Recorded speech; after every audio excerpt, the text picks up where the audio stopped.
There are some cases where the motive alone is enough to send a chill through an entire nation. Today's case is one of them. A classic twist that still haunts South Korea to this day. A 21-year-old woman was murdered, simply because she was suspected of being the other woman, the one who had come between a young judge and the beloved daughter of a powerful woman. And the cruel irony? The judge was actually her own cousin. So what truly existed between these two cousins? And how could a single suspicion cost someone her life? That's the story I'm going to tell you today. The case took place in Gangnam District, south of the Han River, one of Seoul's most important commercial centers, and home to South Korea's upper class. At the time, living in Gangnam was almost synonymous with belonging to the elite. The victim's family lived in an apartment of about 115 square meters. Her father had once been a senior manager at a major corporation before going on to run his own advertising company. Her mother stayed home to care for their two children, both of whom had already entered university. From the outside, this looked like a family with nothing to worry about. Their daughter's name was Ha Ji-hye. She had just turned 21 that year. She was a fourth-year law student at Gil-ja Women's University, one of the oldest and most prestigious universities in South Korea. Ha Ji-hye's dream was clear, and she'd shared it with her family from a very young age. She wanted to become a prosecutor. She wanted to use the law to help the vulnerable. To do that, she first had to pass the National Judicial Examination. Let me briefly explain what that meant at the time.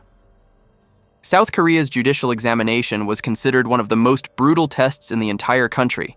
Candidates had to pass 3 separate stages. And the annual success rate? Below 5%. Some people studied for 5, even 7 years, and still failed. For many South Korean families back then, having someone pass the judicial examination was the greatest source of pride imaginable, because it could mean the entire family's life was about to change. Ha Ji-hye understood that very well. That's why she'd begun preparing years earlier, and she approached it with extraordinary discipline. Her life revolved around only 3 places: home, the lecture hall, and the study room.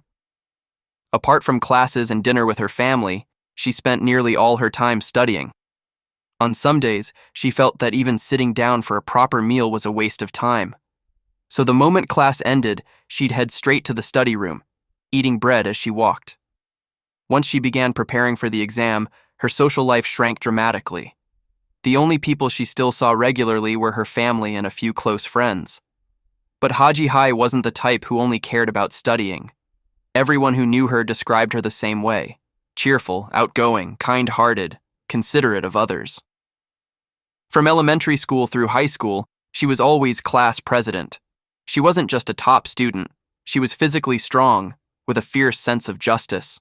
Whenever she saw a classmate being bullied, she'd step in and stop it. That's part of why she had so many friends. During that period, the intensity of her studies became overwhelming. The pain in her back grew so severe she couldn't sit for long anymore. She was forced to leave the dormitory, spend an entire month in the hospital, and then move back home with her family. When she was discharged, the doctor told her to swim about an hour a day to ease the pain. Ha Ji-hye didn't want to lose a whole morning to it, so she chose a time when almost nobody else wanted to be in the pool. Every day, she woke before dawn, walked to a swimming pool 500 meters from her home, swam, and then came back to study. It was a completely harmless routine, and it was also the very thing that got her killed. March 6th, 2002. A Wednesday. That year, South Korea and Japan were preparing to co-host the World Cup, the first ever held in Asia, and the whole country was swept up in a rare kind of excitement. Posters covered the streets of Seoul. In every restaurant, people were talking about the national team. At around 5:30 that morning, Ha Ji-hye got up as usual to go swimming. Her father heard her getting ready to leave. Then, a few minutes later, he heard her come back inside to grab an umbrella. After that, he fell back asleep. Ha Ji-hye normally came home at 8 to have breakfast with the family. Her father woke up, but she hadn't returned. He didn't think much of it. Maybe she'd decided to swim a little longer. Or maybe she'd gone straight to the study room since an exam was coming up. He left for work, just like any other day. At 1:30 that afternoon, the phone rang. It was Ha Ji-hye's boyfriend. He said they'd agreed to meet at 1 o'clock. He'd been waiting for half an hour, and she still hadn't shown up. He couldn't reach her by phone. She hadn't answered any of his messages. He was scared something had happened. Only then did her father start to feel that something was wrong. Ha Ji-hye lived by strict routines. She'd never missed an appointment, and she'd certainly never been unreachable for an entire morning. He left work immediately. The first place he went was the pool his daughter visited every morning. The staff checked their records and told him Ha Ji-hye had never arrived that day. The answer stopped him cold. Because if she'd never gone swimming, then where had she been since 5:30 that morning? He searched everywhere she might have gone. Her university, the library, the study room, the cafe near campus. He called every one of her close friends. Not a single person had seen her that day. He remembered it had still been dark when she left, that a light rain had made visibility poor, so his first thought was a traffic accident on the way to the pool. He tracked down the street cleaners working in the area and asked if there'd been any accidents early that morning. The answer was no. Eventually, he went to the police to report her missing, but after hearing him out, the police decided this was most likely just someone who'd left home voluntarily. They reminded him his daughter was 21, a legal adult, a senior student under enormous exam pressure. Maybe she just wanted to get away for a few days to clear her head. They refused to open an investigation. They told him to go home and wait patiently. Maybe, they said, she'd come back on her own by evening. But before he left the station, her father told them one more thing, because a name had already surfaced in his mind. For the past 2 years, his family had been living under the shadow of a woman who kept insisting his daughter was having an affair with her cousin. It had gotten so bad that the dispute ended up in court. And just the year before, the court had issued an order barring this woman from approaching his daughter. He told the police the whole story, and all he got back was a shake of the head. It was just a civil dispute between two families, they said. What could a woman in her 50s possibly do to anyone? It would be a long time before that name came back into the investigation, and by then, it would already be far too late. An entire night passed. Ha Ji-hye didn't come home. No one could reach her. In the days that followed, her father went back to the police again and again, repeating that his daughter was a good kid with no reason to vanish. But the police stayed just as indifferent as before. And while her family searched, desperate, the crucial window for finding a missing person slipped away hour by hour. So her father decided to search for her himself. 3 days after she disappeared, he went to the apartment management office and asked to see all the surveillance footage. He sat there rewinding each recording, frame by frame, starting at 5:30 on the morning of March 6th. And then, he saw his daughter. In the grainy footage, Ha Ji-hye walked out of the building, holding an umbrella. But the moment she stepped out of view, 2 men standing across the street immediately started following her. And only seconds later, a car sped off in the same direction she'd gone. But because of the technical limits of surveillance cameras back then, plus the darkness and the rain, the footage was almost impossible to make out. The men's faces couldn't be identified, the car's license plate couldn't be read. But it was enough for her father to understand something he'd been too afraid to think for 3 days straight. His daughter hadn't run away. Someone had taken her. He brought the footage to the police. This time, they couldn't refuse. Because Ha Ji-hye's family lived in Gangnam and had some savings, and because the footage showed the suspects hadn't acted alone, but had coordinated with at least 3 people, the police first assumed this was a planned kidnapping for ransom. They started monitoring the family's phone line, and they waited. But the first day passed. No call. The second day passed. Still nothing. Searches of the surrounding areas turned up nothing either. Overwhelmed with fear, her father begged the police to let him offer a huge reward, hoping the kidnappers would reach out to negotiate. He also asked them to go to the media, because he believed that once the kidnappers knew the police were officially involved, they wouldn't dare hurt his daughter. Both requests were denied. The reason? It would interfere with the investigation. 9 o'clock in the morning, on the 10th day after Ha Ji-hye disappeared. On Gyeomdan Mountain, in the city of Hanam, more than 20 kilometers from her home, a man was taking his usual morning hike. On his way down, passing a gentle slope beside the trail, he noticed something half buried under leaves and dirt. Something that didn't belong. Curious, he stepped closer to look, and what he saw made him stumble backward. It was a rice sack, and inside that sack was the body of a young woman, already stiff. The police arrived quickly. Gyeomdan Mountain sits east of Seoul, in the city of Hanam. Back then, it was a pretty isolated spot near Paldang Lake, nothing but forest and the narrow trails locals used for morning walks. The body was found in a shallow pit beside one of those trails, placed inside a rice sack, then covered with a layer of fallen leaves, gathered from the area around it. This wasn't the work of someone who'd carefully planned how to hide a body. The killer just wanted to cover it as fast as possible and get out. By comparing fingerprints, the police identified the victim. It was Ha Ji-hye, the student who'd been missing for 10 days. Her clothes were still intact. There were no signs of sexual assault. Her hands were tied behind her back. There were marks showing her legs had been bound too, and her entire face had been covered with tape.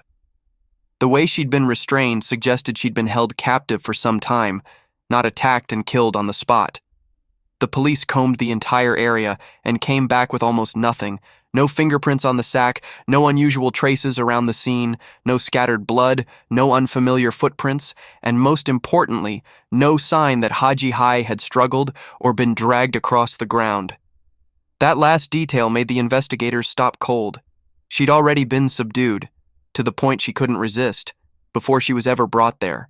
Then came the autopsy, and it left the entire team stunned. Ha Ji-hye had 6 gunshot wounds to the head, all fired at extremely close range. And the weapon? It wasn't a service pistol. It wasn't a hunting rifle. It was an AIR gun.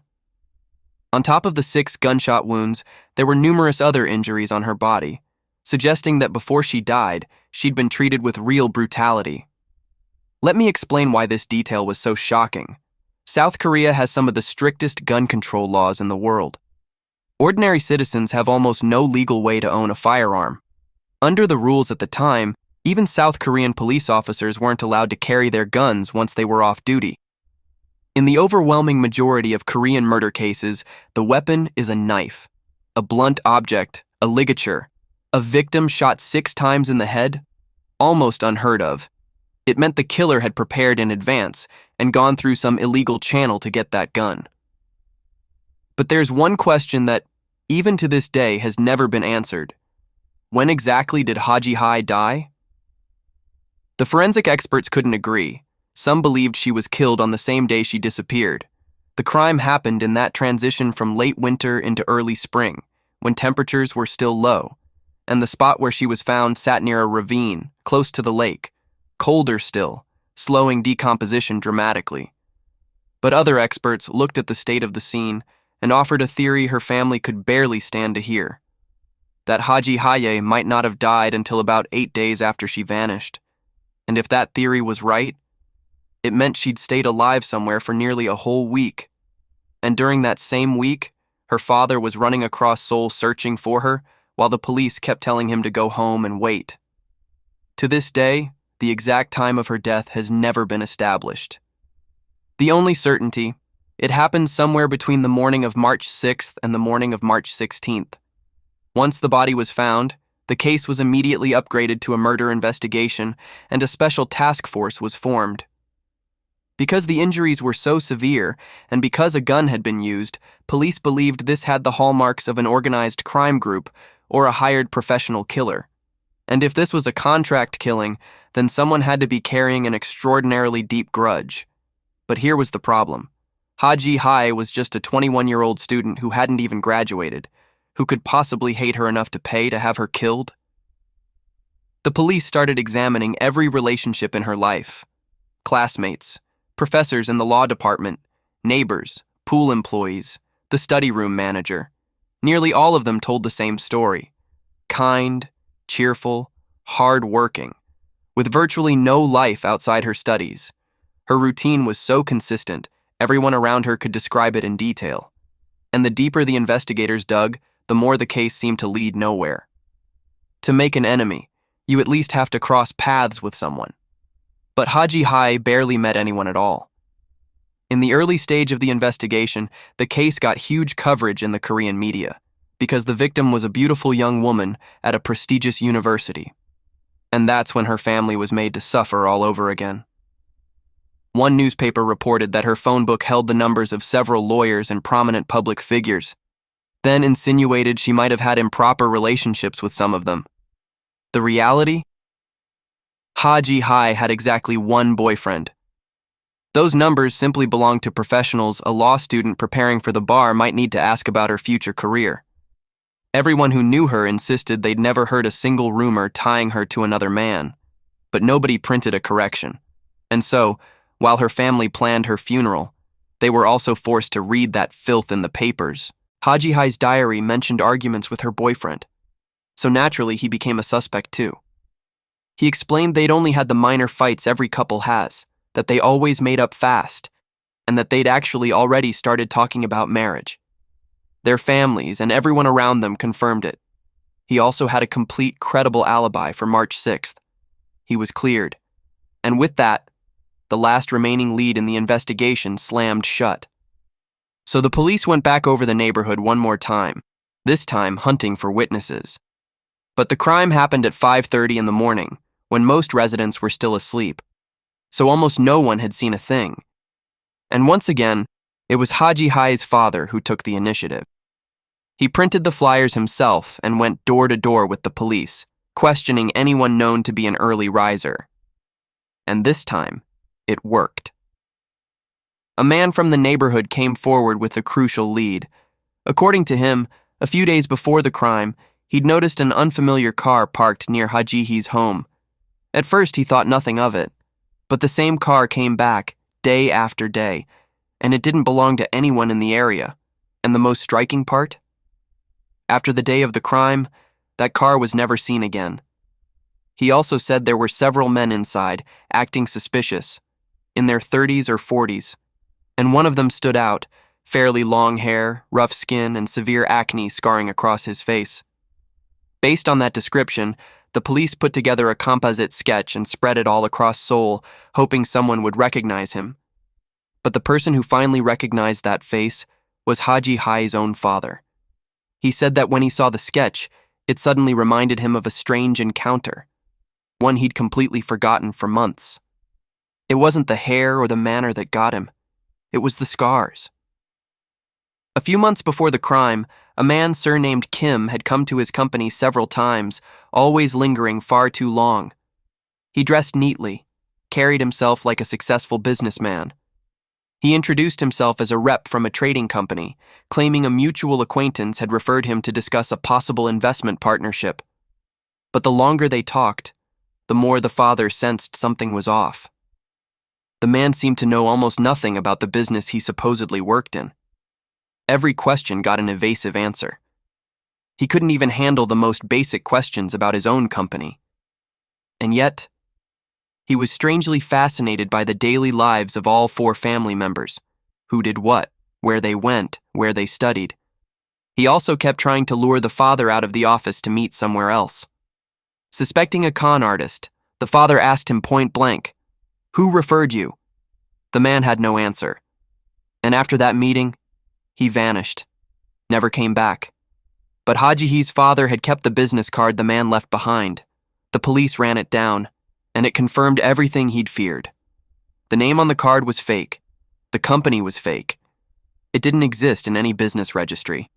The phone number was dead. Using that lead, the police launched a large-scale sweep around the area where the father worked, matching people against the sketch, and eventually, they uncovered the man's real identity. His name was Kim Yong-gi, and he worked as a loan shark. When investigators pulled Kim Yong-gi's background, the pieces started falling into place, in the most chilling way. Before the murder, he'd been involved in an illegal weapons deal, the same type of weapon believed to have caused the wounds on Ha Ji-hye's head. He'd repeatedly called the pool she went to, asking about her workout schedule. Cell phone location data put him near her home in the early hours of March 6th, and later, his phone showed up near Jeomdan Mountain, the exact place her body was found. On top of that, his call records showed that before and after the crime, Kim Yong-gi had been in constant contact with a man surnamed Yoon. But the moment the police identified their suspects, a new problem hit. The investigation showed both men had left the country immediately after the crime. And back then, chasing suspects who'd fled beyond South Korea's borders took enormous time, procedure, and money. Once again, the investigation hit a dead end. Faced with that, Ha Ji-hye's father made a decision no one in the family could stop him from making. And this time, the price he paid was greater than everything before it combined.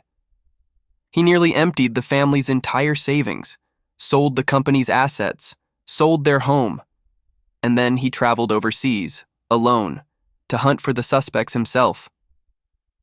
And so this ordinary man set out on a journey few believed any ordinary person could survive. Because of the language barrier, he couldn't explain his situation to anyone. He couldn't easily ask for help. The only thing he could do was carry photos of his daughter and flyers with the suspect's sketch, go to places where Korean communities gathered, and hand them out, one by one. At night, he'd return to a rundown boarding house, write down what he'd learned, mark the locations on his notes, and set out again the next morning. And while her father wandered a foreign country searching for answers, back in South Korea, an investigative documentary on MBC aired a report on the case, laying out the full sequence of events and all the evidence gathered so far. And one of the men who watched that broadcast had been part of the kidnapping crew. According to the investigator on the case, the man was so shaken by what he saw that he walked into a police station and turned himself in. Using that confession, combined with the leads the father had painstakingly gathered overseas, the net finally closed. The two suspects were located and brought back to South Korea under escort. After the arrest, both men denied everything at first, but faced with the solid evidence already assembled, they finally confessed. To all of it. And their confession answered the one question that had haunted the police and the father for so long. They said they'd never known Ha Ji-hye. Not at all. They were simply men who'd been hired. So who paid them? When that name was finally spoken out loud, even the most seasoned investigators on the task force froze. Because the person behind it was a 58-year-old woman, the wife of the chairman of a prominent conglomerate. And she was the very same person Ha Ji-hye's father had named in the first days of the investigation. The name nobody had been willing to write down. Her name was Yoon Gil-ja, 58 years old, born in 1944, married to Ryu Won-ki, chairman of Yongnam Jibun, a well-known flour manufacturing company in South Korea. And to understand how someone who seemed to have everything could go this far, we have to go back to November 1999, nearly 2.5 years before Ha Ji-hye disappeared. And it all began with a phone call. Yoon Gil-ja had only one daughter, a daughter she spoiled and adored. When that daughter reached marrying age, she hired an exclusive matchmaking service for the upper class to find her a husband from the right kind of family. The man they chose was Kim Hyun-chul, 26 at the time. He'd just passed the judicial exam and was about to become a judge.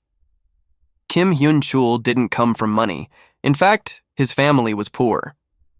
But in South Korea back then, a man about to put on a judge's robes was one of the most sought-after prospects on the entire matchmaking market, second only to the sons of the wealthy.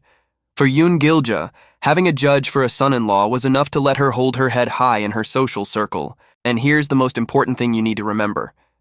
Kim Hyun-chul was Ha Ji-hye's cousin. Their mothers were sisters. As a kid, Ha Ji-hye had actually wanted to become a diplomat. It was because of this cousin's influence that she changed her mind and started dreaming of becoming a prosecutor. She often went to his home, He tutored her. The two cousins were close. It was a completely normal relationship between two relatives, both chasing careers in law. But shortly before the wedding, sometime around November 1999, Gil-ja got a call from someone whose identity is still unknown to this day. The voice on the other end told her that her future son-in-law had been involved with another woman, even before the marriage. Just one phone call. No evidence, no name. But Gil-ja believed it. Instantly. Later, people said she accepted it so fast because her own marriage had never been stable. Her husband had cheated on her, again and again, throughout their years together. That pain had become a thorn buried deep inside her, and she was determined that her daughter would never live the same life.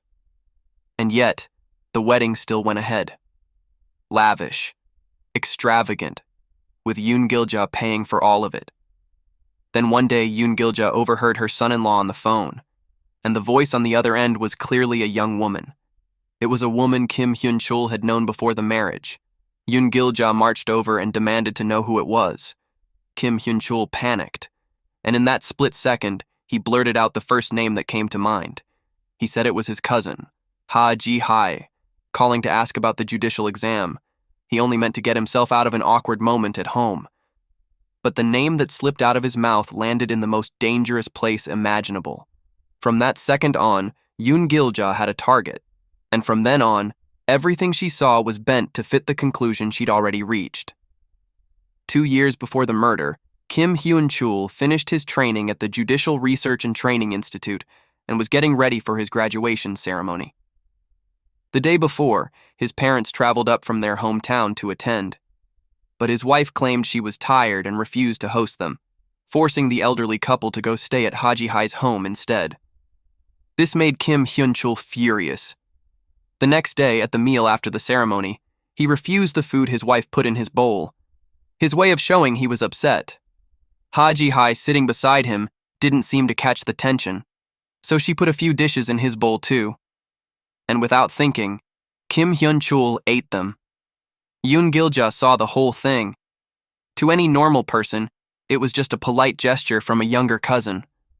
To her, it was proof. From that moment, Gil-ja began having Ha Ji-hye followed, and she did it on the scale of someone with money. Investigators later determined that a total of 27 people had taken part in following and monitoring Ha Ji-hye, including a serving police officer. Gil-ja built a surveillance network around her that ran 24 hours a day, non-stop. She even offered a huge reward to anyone who could photograph Ha Ji-hye and Kim Hyun-chul coming or going together. She got hold of Ha Ji-hye's home phone number, and her friends' numbers too, then called them one by one, asking where she was. During that time, Ha Ji-hye was harassed so relentlessly that she had to change her phone number every 1 or 2 months. And after all that surveillance, every single person Gil-ja had hired reached the same conclusion. There was nothing. No affair. No improper relationship between Ha Ji-hye and Kim Hyun-chul. Nothing at all. They reported that every day of her life looked exactly the same. That she walked into the study room and stayed there for hours without coming out. Because she was actually studying. Some of them even told Gil-ja to stop, but she flew into a rage. She demanded to know why they hadn't gone inside the study room to investigate, because she'd heard there was a secret passage in the basement where the two of them were still meeting in secret. By this point, every piece of evidence that contradicted her only made her more certain of the opposite. And in fact, it was later confirmed that Gil-ja had been diagnosed with delusional disorder before the murder ever happened. 1 year before Ha Ji-hye disappeared, Gil-ja claimed she'd seen her, with her own eyes, visiting Kim Hyun-chul's office at the courthouse. When Ha Ji-hye's father heard this, he was sure it had to be a misunderstanding. So he went to meet Gil-ja to explain. He told her his daughter had never been to that courthouse, that she didn't even know where it was. The two of them even drove together to Kim Hyun-chul's office at the Seoul Western District Court to check for themselves. But on the way back, Gil-ja suddenly turned to him and said, "Go home and keep your daughter under control." Those words lit a fire in him. Not long after, he sued Gil-ja for defamation. And he won. The court issued a restraining order against her, On paper, Ha Ji-hye's family had won. They'd done everything right. When explaining didn't work, they took it to court. But that restraining order, the very thing meant to protect Ha Ji-hye, became the thing that pushed her toward death. Because in Yoon Gil-ja's mind, there was only one explanation for why the family had gone and gotten that order. They were clearing the way, making it easier for Ha Ji-hye and Kim Hyun-chul to keep seeing each other. About 5 months before the crime, that obsession destroyed whatever reason Yoon Gil-ja had left, and she reached her final conclusion. If she couldn't prove the affair, and couldn't erase the suspicion from her mind, then she'd eliminate Ha Ji-hye and end the threat once and for all. She turned to Yoon Nam-shin, the second son of her older brother. In other words, her own nephew. At the time, he was in serious financial trouble and desperate for money. She promised him a very large payment and gave him part of it up front, but he didn't dare do it alone. So he brought in his close friend, Kim Yong-gi, the loan shark from before.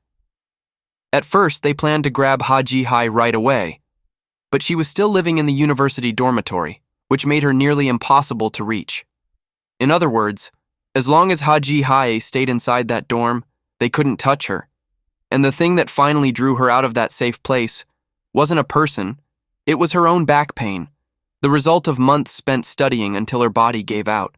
After she moved back home, they shifted their focus to her father, looking for a way to get close to him and learn her routine. And that's exactly what the whole act was about. Kim Yong-gi playing the investor, chasing a business partnership. Luckily, the father sensed something was off early, so the plan failed. 2 months before the crime, frustrated that the two men still hadn't acted, Yoon Gil-ja called and pressured them. Either return the advance in full, or do the job. Now. And she gave them one crucial piece of information, something she'd learned after 2 years of having the girl followed. Ha Ji-hye went to the swimming pool before dawn. To make sure nothing went wrong, they recruited 5 more men whose only job was the kidnapping itself. None of them had been part of the earlier surveillance. They tailed Ha Ji-hye for a full month. Until the morning of March 6, 2002, when she stepped out of her apartment building, holding an umbrella. As for what came next, Yoon Nam-shin and Kim Yong-gi told investigators this. After abducting her, they drove her straight to Gyeomdon Mountain. They pulled a rice sack over her body, laid her on the ground, gathered fallen leaves from around them and covered her. Then Kim Yong-gi took the airgun he'd gotten from Yoon Nam-shin, aimed it at her head, and fired 6 times. And they made one more statement, one that no one who reads this case file can ever forget. They said she'd put up almost no resistance. But investigators didn't fully buy it, because there were no bullet holes in the sack that had covered her body. Combined with the other injuries on her remains, many believed the two men had deliberately hidden part of the truth, hoping for lighter sentences. Where Ha Ji-hye was held, and for how long before she died, remains unanswered to this day. Once it was done, they reported straight back to Yoon Gil-ja. Suspicious to the core, she watched the situation for several more days and personally inspected the murder weapon before she finally felt reassured. Only then did she transfer the money to the two men and pay for their escape abroad. 1 year after the murder, the case went to trial. The defense argued that Yoon Gil-ja had suffered from delusions for years, that her judgment was impaired, and that she'd only ordered the men to teach Ha Ji-hye a lesson, never to take her life. The two who carried out the killing claimed they'd been threatened and lured into it.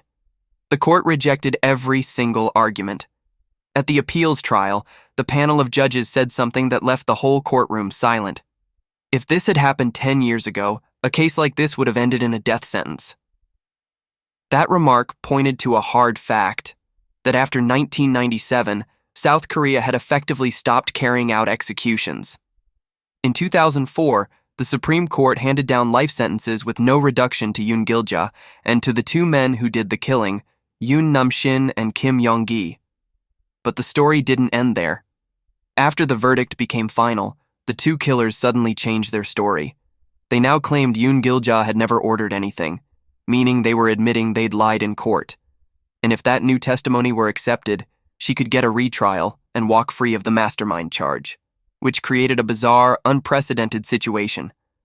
Prosecutors now had to prove that the two convicted killers had not committed perjury. In the end, the court found them not guilty of it, and Yoon Gil-ja's attempt to overturn her conviction failed. It looked like justice had finally been served. But the part that would enrage the entire country wouldn't surface for almost 10 more years. In 2013, an investigative report by NBC revealed something that stunned the nation. Yoon Gil-ja, a woman serving a life sentence, wasn't actually in prison. She was living in a VIP room at a major hospital, at a cost of more than 2 million won per day. In 2007, she'd obtained a medical certificate listing as many as 12 conditions: breast cancer, Parkinson's disease, depression, diabetes, and several more. The certificate had been signed by Professor Park Byung-woo at Severance Hospital. Using it, she got a temporary stay of her sentence and had it extended a total of 15 times through 2013. Of the 10 years she'd supposedly spent under a life sentence, she'd spent 6 of them at home or in a hospital. And here's what makes it even more sickening. The prison's head physician had already reviewed her records and concluded there was nothing seriously wrong with her. And yet, she insisted on a full workup at Severance, and after more than 10 days of testing, she walked out with her suspension order. Medical specialists who later looked at that certificate could hardly believe their eyes. They publicly slammed it, saying they couldn't understand how anyone had dared to write something so reckless. Reporters secretly filmed inside her hospital room. When no one was around, Yoon Gil-ja got out of bed and walked perfectly fine on her own. But the second a staff member walked in, she'd instantly pretend she needed help, hands trembling.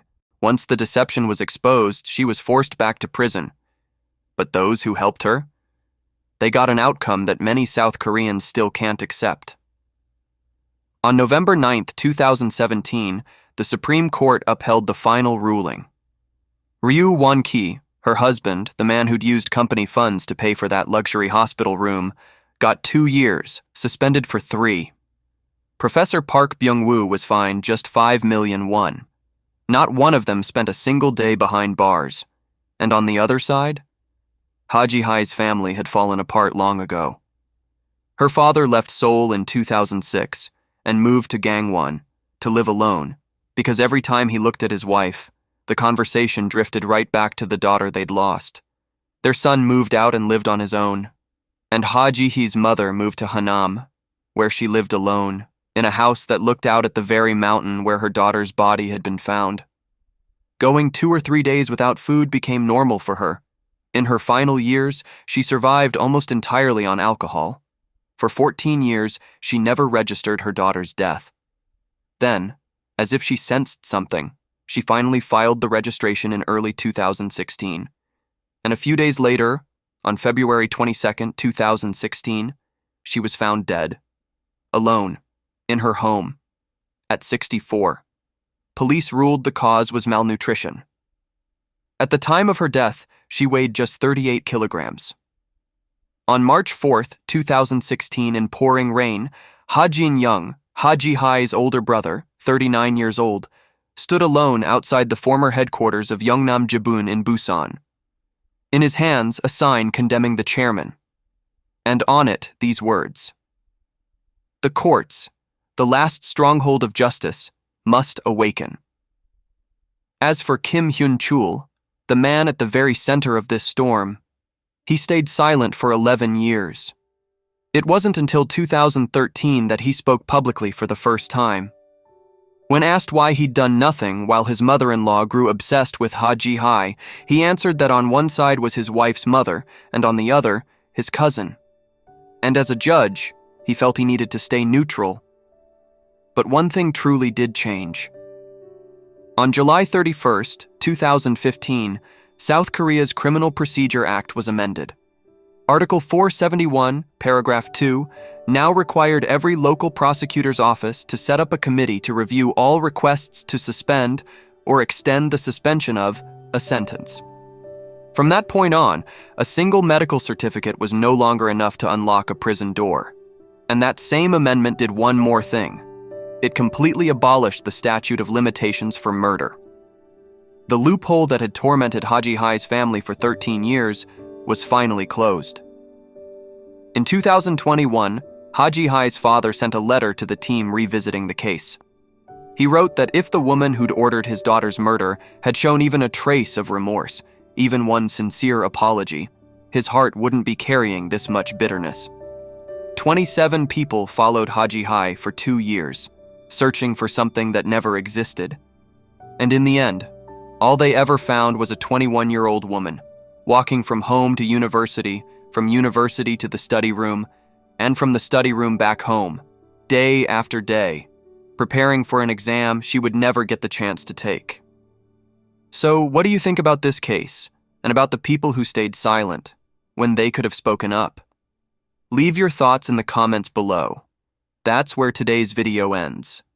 Thank you for watching, and I'll see you next time.